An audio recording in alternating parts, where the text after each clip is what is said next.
Hi, this is Terry Atkinson, and today I'd like to show you how I'm making my 60-degree triangles, and I've got them in a row in the table runner, and you'll look in the sampler quilt and they're in there too.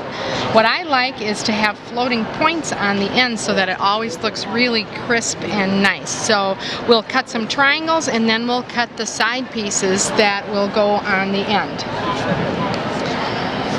Now I've already cut my strip, and I'm just going to place my ruler with the line straight at the bottom and the blunt edge is even at the top, and then I'll cut. I'm using the Creative Grid 60-degree triangle ruler, and it has a blunt tip which gives you room at the top so that your seam allowance is perfect. You'll have a 1/4 inch after these are sewn together. And as I go down the strip, it just goes up, down, and you'll get triangles going all the way across. Okay. Next thing we need to do is we need to have the pieces that go on the side, and that is going to be a rectangle, and we need to cut the edge of the rectangle with the same angle as the triangle so that they fit together perfectly.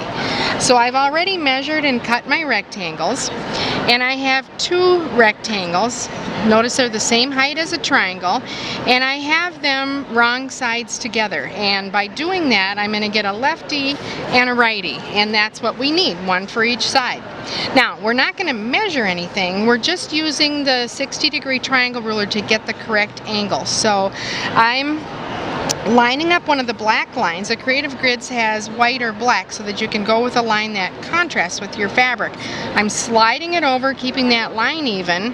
When the edge of the ruler intersects with the corner of my rectangle, then I'm ready to cut. And now I've got my 2 side pieces, which can go one on each side of the triangle.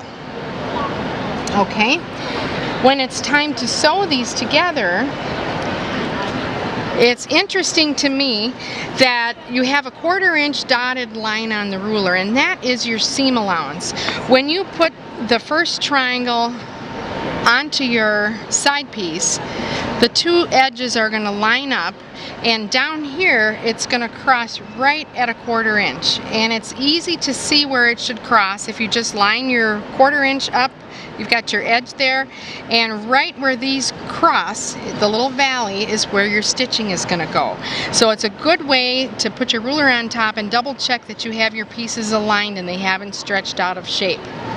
So after you've sewn that, it presses away, and then we've got the next one, which this is not the right one, this one is the right one, and that will flip down. Notice how we have a little dog ear up here, and that we're going to leave on because it helps us align the piece. So I'm going to line up so my little dog ear matches the edge, and again I can check with my 1/4 inch line on the ruler, and they are crossing exactly where they need to so that we get a perfect edge.